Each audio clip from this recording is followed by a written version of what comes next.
ವಿರಾಮದ ನಂತರ ಸಖಿ ಸಮಯ ಕಾರ್ಯಕ್ರಮಕ್ಕೆ ಮತ್ತೊಮ್ಮೆ ಸ್ವಾಗತ.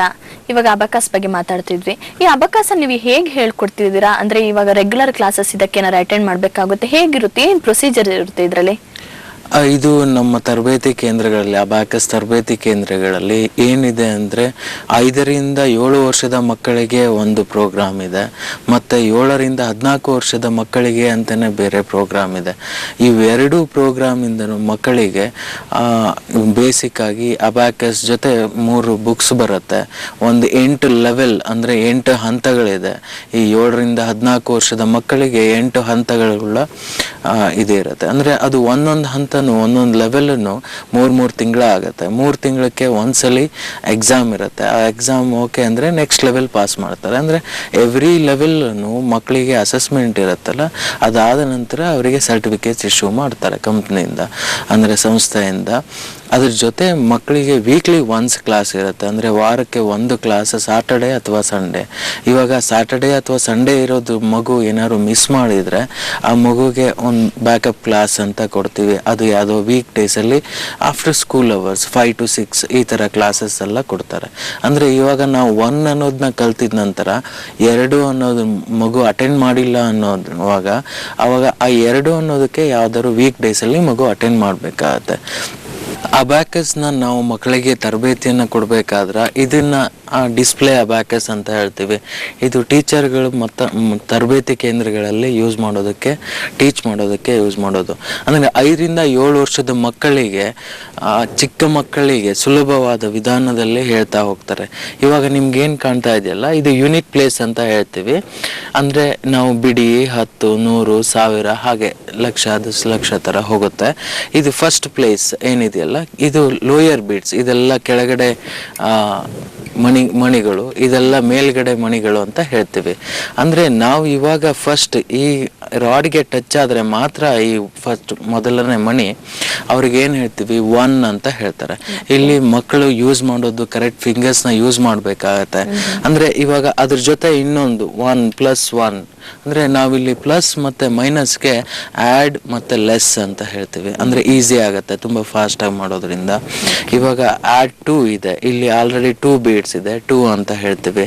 ಯೂನಿಟ್ ಪ್ಲೇಸಲ್ಲಿ ಅಗೈನ್ ಆ್ಯಡ್ 1, ಇವಾಗ 3, ನಾವು ಮತ್ತೆ ಅಗೈನ್ ಆ್ಯಡ್ 1, 4 ಅಂತ ಹೇಳ್ತಾರೆ. ಅಂದರೆ ಮಕ್ಕಳಿಗೆ ಇಲ್ಲಿ ಏನಾಗುತ್ತೆ ಅಂದರೆ ಮಕ್ಕಳು ಮಾಡ್ತಾ ಮಾಡ್ತಾ ಈ ಬೀಡ್ಸ್ನ ಯೂಶುವಲ್ ಮಾಡ್ತಾ ಬರ್ತಾರೆ. ಇವಾಗ ನಮಗೆ ಒಂದು ಮನೆಯಲ್ಲಿ ಒಂದು TV ಎಲ್ಲಿದೆ ಅಂದ ತಕ್ಷಣ ಏನು ನೆನಪಾಗುತ್ತೆ, ಮೆಮೊರಿ ಬರುತ್ತೆ. ಅಂದರೆ TV ಅಂದ ತಕ್ಷಣ ರಿಮೋಟ್ ಯಾರ ಹತ್ರ ಇತ್ತು, ಎಲ್ಲಿ ಇಟ್ಟಿರ್ತೀವಿ, ಮನೆ ಲೊಕೇಶನ್, ಮನೆಯಲ್ಲಿ TV ಯಾವ ಜಾಗದಲ್ಲಿ ಇರುತ್ತೆ, ಅದೆಲ್ಲ ಅಂದರೆ ಒಂದು ಲೀಸ್ಟ್ ಆಫ್ ಮೆಮೊರಿ. ಅಂದರೆ ಅದಿಷ್ಟು ಎಲ್ಲೆಲ್ಲಿ ಏನೇನಿತ್ತು ಅಂತ ಮೆಮೊರಿ ಮಾಡ್ಬೋದು. ಮಕ್ಕಳು ಇಲ್ಲಿ ಆ ಬ್ಯಾಕಸಲ್ಲಿ ಮಾಡ್ತಾ ಇವಾಗ ನಾವು 235 ಅಂದರೆ ಏನು ನೆನಪಾಗತ್ತೆ, ಏನಿಲ್ಲ, ಒಂದು ನಂಬರ್ ಅಂತ ಗೊತ್ತಾಗುತ್ತೆ.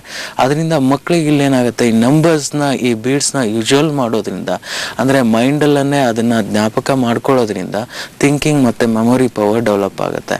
ಇವಾಗ ಹೋಗ್ತಾ ಫಸ್ಟ್ ಮೊದಲು 2 ಹಂತಗಳಲ್ಲಿ ಮಾತ್ರ ಈ ಥರ ಟೂಲ್ನ ಮಕ್ಕಳಿಗೆ ಅಭ್ಯಾಸಕ್ಕೋಸ್ಕರ ಅವರಿಗೆ ಸಪ್ರೇಟ್ 3 ಬುಕ್ಸು, ಒಂದು ಸ್ಮಾಲ್ ಅಬ್ಯಾಕಸ್ ಇರುತ್ತೆ, ಅದನ್ನು ಎಲ್ಲ ಕೊಟ್ಟಿರ್ತೀವಿ ತರಬೇತಿಗೆ, ಮಕ್ಕಳು ಮನೇಲಿ ಪ್ರಾಕ್ಟೀಸ್ ಮಾಡೋದಕ್ಕೆ. ಅದ್ರ ಜೊತೆ ಹೋಗ್ತಾ ಹೋಗ್ತಾ ಏನು ಮೊದಲ 2 ಹಂತ ಇದ್ರ ಜೊತೆ ಮಾಡ್ತಾರೆ. ಆಮೇಲೆ 3, 4, 5ನೇ ಹಂತ ಎಲ್ಲ ಏನಿದೆ ಅದೆಲ್ಲ ವಿತೌಟ್ ಅಬ್ಯಾಕಸ್ನು ಮಾಡ್ತಾ ಹೋಗ್ತಾರೆ.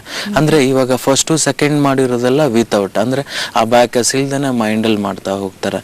ಯಾವಾಗ multiplication, division, decimals, percentage, fractions ಈ ಥರ ಎಲ್ಲ, ಪ್ರಾಫಿಟ್ ಆ್ಯಂಡ್ ಲಾಸ್ ಎಲ್ಲ ಬರುತ್ತೆ, ಆವಾಗೆಲ್ಲ ಮಕ್ಕಳು ಯೂಸ್ ಮಾಡ್ತಾ ಹೋಗ್ತಾರೆ ಅಬ್ಯಾಕಸ್ನ. ನೆಕ್ಸ್ಟ್ ಇವಾಗ ನಾನು ಡಿವಿಷನ್ ಕಲಿತಾ ಇದ್ದೀನಿ, ನೆಕ್ಸ್ಟ್ ಡೆಸಿಮಲ್ಸ್ ಕಲಿಬೇಕು ಅಂದಾಗ ಏನು ಮಾಡ್ತಾರೆ, ಡಿವಿಷನ್ನ ವಿತೌಟ್ ಅಬ್ಯಾಕಸ್ ಮಾಡ್ತಾರೆ, ಡೆಸಿಮಲ್ಸ್ ವಿತ್ ಮಾಡ್ತಾರೆ. ಅಂದರೆ ಇವಾಗ ನಾನು ಏನು ಹೇಳಿದೆ, 1 ಅನ್ನೋದನ್ನ ವಿತ್ ಮಾಡಿದರೆ ಫಸ್ಟ್ ಹಂತದಲ್ಲಿ, 2 ಅನ್ನೋದನ್ನ ಸೆಕೆಂಡ್ ಹಂತದಲ್ಲಿ ವಿತ್ ಮಾಡ್ತಾರೆ, ಇದ್ರ ಜೊತೆ ಮಾಡ್ತಾರೆ. ಆಮೇಲೆ ಇದು ಇಲ್ದೇ ಪ್ರಾಕ್ಟೀಸ್ ಮಾಡ್ತಾರೆ. ಅದರಿಂದ ಮಕ್ಕಳಿಗೆ ಥಿಂಕಿಂಗ್ ಮತ್ತು ಮೆಮೊರಿ ಪವರ್ ಡೆವಲಪ್ ಆಗುತ್ತೆ. ಇವಾಗ ಮಗುಗೆ ನಾವು ಸುಮ್ಮನೆ ಒಂದು ಡಿಕ್ಟೇಷನ್ ಕೊಟ್ಟರೆ, ನೀವು ನೋಡಿದ್ದೀರಲ್ಲ, ಅಂದರೆ ಡಿಕ್ಟೇಷನ್ ಕೊಟ್ಟರೆ ಮಗು ಏನು ಮಾಡುತ್ತೆ, ಫಸ್ಟ್ ಕೇಳಬೇಕು, ಆಮೇಲೆ ಇಲ್ಲಿ ಕರೆಕ್ಟಾಗಿ ಬೀಡ್ಸ್ನ ನೋಡಬೇಕು, ಆಮೇಲೆ ಫಿಂಗರ್ಸಲ್ಲಿ ಹಿಡ್ಕೊಂಡು ಟಚ್ ಮಾಡಬೇಕಾಗತ್ತೆ. ಅದಕ್ಕೆ ಅದೆಲ್ಲ ಮಾಡೋದ್ರಿಂದ ಥಿಂಕಿಂಗ್ ಮತ್ತು ಮೆಮೊರಿ ಪವರ್ ಜೊತೆ ಕಾನ್ಸಂಟ್ರೇಷನ್ ಡೆವಲಪ್ ಆಗುತ್ತೆ. ಆಗುತ್ತೆ. ಸೈಮೆಂಟೇನಿಯಸ್ಲಿ ಎಲ್ಲ ಮಾಡ್ತಾ ಇದೀವಲ್ಲ, ಈ ಅಬ್ಯಾಕಸ್ನ ಮೂವ್ಮೆಂಟ್ ಮಾಡೋದು, ಕೇಳೋದು, ನೋಡೋದು ಮಾಡೋದ್ರಿಂದ ಕಾನ್ಸಂಟ್ರೇಷನ್ ಡೆವಲಪ್ ಆಯಿತು ಅಂದರೆ ನಾನು ಏನು ಹೇಳಿದ್ದೀನಿ ಅಂದರೆ concentration is not only concentration. ಅಂದರೆ ಇವಾಗ ಮ್ಯಾಥ್ಸಿಗೆ ಬೇರೆ ಕಾನ್ಸಂಟ್ರೇಷನ್, ಥಿಂಕಿಂಗ್ ಅಂದರೆ ಸೈನ್ಸಿಗೆ ಬೇರೆ ಕಾನ್ಸಂಟ್ರೇಷನ್, ಈ ಥರ ಎಲ್ಲ ಇರಲ್ಲ. Concentration is concentration. Over all develop ಆಗುತ್ತೆ ಮಕ್ಕಳಿಗೆ. ಅಬಕಾಸ್ ಅಂತ ಹೇಳಿದ್ರೆ ತುಂಬಾ ಜನರ ಮೈಂಡಿಗೆ ಬರೋದು ಏನು, ಇದೊಂದು ಮ್ಯಾಥ್ಸಿಗೆ ತುಂಬಾ ಹೆಲ್ಪ್ಫುಲ್ ಆಗುತ್ತೆ, ಇದರಿಂದ ಏನು ಮ್ಯಾಥ್ಸ್ ಅಲ್ಲಿ ಮಕ್ಕಳು ಶಾರ್ಪ್ ಆಗ್ತಾರೆ ಅಂತ. ಏನೇನು ಯೂಸಸ್ ಇದೆ ಇದನ್ನ ಮ್ಯಾಥ್ಸ್ ಬಿಟ್ರೆ ಬೇರೆ ಏನ್ ಯೂಸಸ್ ಇದೆ ಇದರಿಂದ? ಹೌದು, ತುಂಬಾ ಜನ ಮಕ್ಕಳು ಪೇರೆಂಟ್ಸ್ಗಳು ಏನು ಅನ್ಕೊಂಡಿದ್ದಾರೆ, ಅಬ್ಯಾಕಸ್ ಅಂದ್ರೆ ಬರೀ ಮ್ಯಾಥ್ಸ್, ನನ್ನ ಮಗ ಮ್ಯಾಥ್ಸ್ ಅಲ್ಲಿ ತುಂಬಾ ಚೆನ್ನಾಗಿ ಮಾಡ್ತಾ ಇದ್ದಾನೆ ಅದಕ್ಕೋಸ್ಕರ ಏನು ಬೇಡ ಅಂತಾರೆ. ಬಟ್ ಈ ತರಬೇತಿ ಮಾಡೋದ್ರಿಂದ ಇವಾಗ ನಾವು ಅಬ್ಯಾಕಸ್ ಅನ್ನೋದು ಮ್ಯಾಥ್ಸ್ ಅಲ್ಲಿ ಅರ್ಥಮೆಟಿಕ್ ಆಪರೇಷನ್ಸ್ನ ತಗೊಂಡು, ಅಂದ್ರೆ ನಾನೇನು ಹೇಳಿದ್ದೆ, ಕೂಡೋದು, ಕಳಿಯೋದು, ಗುಣಿಸೋದು, ಬಾಗ್ಸೋದು, ಇದನ್ನೆಲ್ಲ ಯೂಸ್ ಮಾಡಿಕೊಂಡು, ಅಂದ್ರೆ ಈ ನಂಬರ್ಸ್ನ ಇದ್ರ ಜೊತೆ ಆಸ್ ಅ ಮೀಡಿಯಾ ಯೂಸ್ ಮಾಡಿಕೊಂಡು ಈ ಟೂಲಿಂದ ಮಕ್ಕಳಿಗೆ ಬ್ರೈನ್ ಡೆವಲಪ್ಮೆಂಟ್ ಮಾಡೋದಕ್ಕೆ ಮೇನ್ ಮಷಿನ್ ಇರೋದು. ಅಂದ್ರೆ ಈ ಟೂಲ್ನ ಮಕ್ಕಳಿಗೆ ಮ್ಯಾಥ್ಸ್, ಬರೀ ಮ್ಯಾಥ್ಸ್ ಒಂದೇ ಅಲ್ಲ, ಈ ಅರ್ಥಮೆಟಿಕ್ ನಾನು ಏನು ಹೇಳಿದೆ 1 2 0 9 ಅಲ್ಲಿವರೆಗೆ ಮಕ್ಕಳು ಅಷ್ಟೇ ಮಾಡ್ತಾರೆ ಅಂತ ಅನ್ಕೋಬಹುದು. ಈ ಅರ್ಥಮೆಟಿಕ್ ಅಂದ್ರೆ ಓನ್ಲಿ 1 2 0 9 ಹೀಗೆ ನಾವು ಇದರಲ್ಲಿ ಮಾಡೋದ್ರಿಂದ ಮಕ್ಕಳಿಗೆ ನಾನು ಏನು ಹೇಳ್ತಾ ಇದ್ದಾಗೆ, ಇವಾಗ ಒಂದ್ಸಲಿ ಕಾನ್ಸಂಟ್ರೇಷನ್ ಡೆವಲಪ್ ಆಯಿತು ಅಂದರೆ ಇವಾಗ ಹಿಂದಿಗೆ ಬೇರೆ, ಸೈನ್ಸಿಗೆ ಬೇರೆ, ಮ್ಯಾಥ್ಸಿಗೆ ಬೇರೆ, ಮ್ಯೂಸಿಕ್ಕಿಗೆ ಬೇರೆ, ಡಾನ್ಸಿಗೆ ಬೇರೆ ಅಂತ ಕಾನ್ಸಂಟ್ರೇಷನ್ ಇರಲ್ಲ.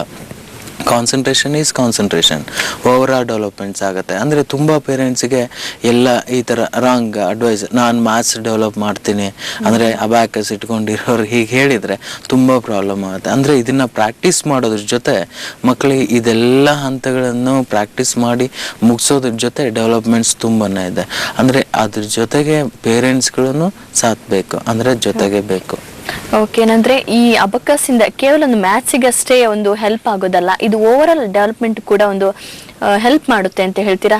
ಹಾಗೇನೆ ನಮ್ಮ ಮಗ ಮ್ಯಾಥ್ಸ್ ಅಲ್ಲಿ ಮುಂದೆ ಇದ್ದಾನೆ, ಇದು ಅಬಕಾಸ್ ನೆಸಿಟಿ ಇಲ್ಲ, ಈ ತರ ಒಂದು ಯೋಚನೆ ಮಾಡೋ ಅಗತ್ಯ ಇಲ್ಲ. ಅಂದ್ರೆ ಎಲ್ಲ ರೀತಿಯಲ್ಲೂ ಒಂದು ಬ್ರೈನ್ ಡೆವಲಪ್ ಆಗ್ಲಿಕ್ಕೆ, ಎಲ್ಲ ವಿಷಯದಲ್ಲೊಂದು ಏನು ಚುರುಕಾಗ್ಲಿಕ್ಕೆ ಈ ಅಬಕಾಸ್ ಅನ್ನು ಕಲಿಬಹುದು ಅಂತ ಹೇಳ್ತೀರಾ? ಓಕೆ, ಈ ಅಬಕಾಸ್ ಬಗ್ಗೆ ನಿಮ್ ಜೊತೆ ಮತ್ತಷ್ಟು ಚರ್ಚೆನ ಮುಂದುವರಿಸ್ತೀನಿ. ಈಗ ಸಖಿ ಸಮಯ ಕಾರ್ಯಕ್ರಮದಲ್ಲಿ ಒಂದು ಪುಟ್ಟ ವಿರಾಮ.